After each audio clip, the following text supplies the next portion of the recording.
एक दिन कार्लोस नाम का एक युवा सैनिक तेज पेट दर्द और असामान्य रूप से फूले हुए पेट के साथ अस्पताल पहुंचा। उसका पेट एक गर्भवती महिला के आखिरी महीनों जैसा बड़ा था।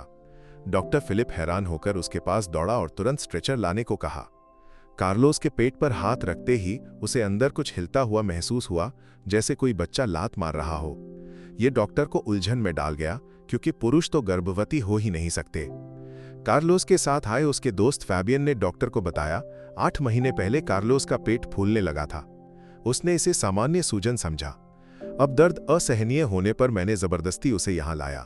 कार्लोस दर्द से कराह रहा था और फैबियन डर से कांप रहा था। डॉक्टर फिलिप ने कार्लोस को जांच कक्ष में ले जाया। अल्ट्रासाउंड स्कैन से सभी दंग रह गए। कार्लोस के पेट में जुड़वा बच्चे थे।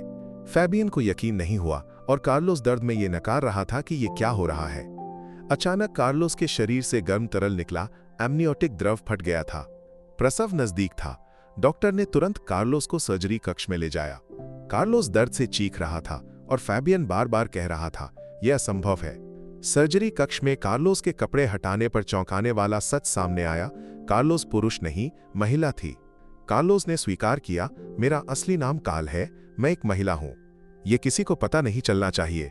डॉक्टर फिलिप हैरान था, लेकिन प्रसव नजदीक होने के कारण उसने जल्दी से काम शुरू किया। काल को हिम्मत रखने को कहा। कुछ ही मिनटों में 2 बच्चों की किलकारी कमरे में गूंज उठी, जुड़वा बच्चे। अस्पताल के बाहर फैबियन पूरी तरह उलझन में था। उसे यकीन नहीं हो रहा था कि उसका दोस्त एक महिला है और उसने बच्चों को जन्म दिया। तभी सैन्य अधिकारी वलेरियो और टॉम्स गुस्से में अस्पताल पहुंचे। उन्होंने फैबियन से पूछा, कार्लोस कहां है? फैबियन ने कहा, वो सर्जरी कक्ष में है। वे उसकी बात अनसुनी कर कमरे की ओर दौड़े। उसी वक्त अस्पताल के दरवाजे पर एक पुरुष प्रकट हुआ, कार्लोस जैसा ही पतला, चेहरे पर निशान वाला। उसने फैबियन से पूछा, मेरी बहन कहां है? फैबियन पूरी तरह कंफ्यूज हो गया। सर्जरी कक्ष में काल ने दोनों बच्चों को गोद में लेकर डॉक्टर से कहा, उन्होंने मेरे भाई को मारने की कोशिश की थी। उसे बचाने के लिए मैंने उसका वेश धरा। मैं काल हूं, उसकी जुड़वा बहन।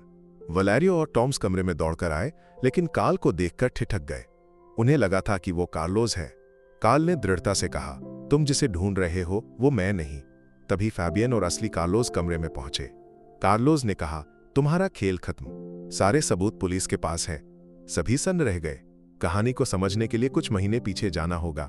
कार्लोस एक सैनिक था।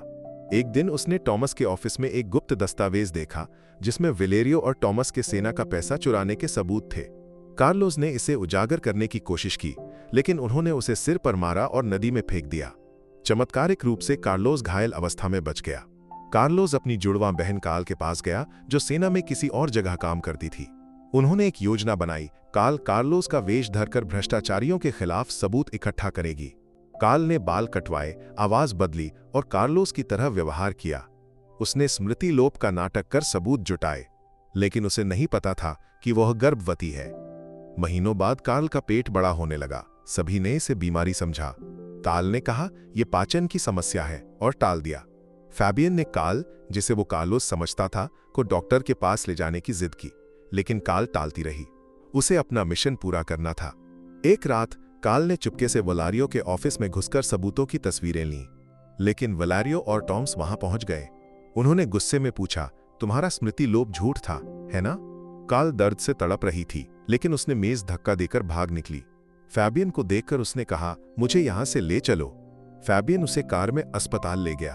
अस्पताल में काल की असली पहचान सामने आई। उसने प्रसव किया, और जब वलेरियो और टॉम्स पहुंचे, असली कार्लोस प्रकट हुआ। काल ने जुटाए सबूत पुलिस को भेज दिए थे। फैबियन की मदद से वलेरियो और टॉम्स पकड़े गए और उन्हें सजा मिली। कार्लोस सेना में लौटा और उच्च पद पर पहुंचा। कार्ल अपने बच्चों के साथ सामान्य जीवन में लौट आई। उसने सैन्य जीवन अस्थायी रूप से छोड़ दिया, लेकिन उसका साहस हमेशा उसके साथ रहा।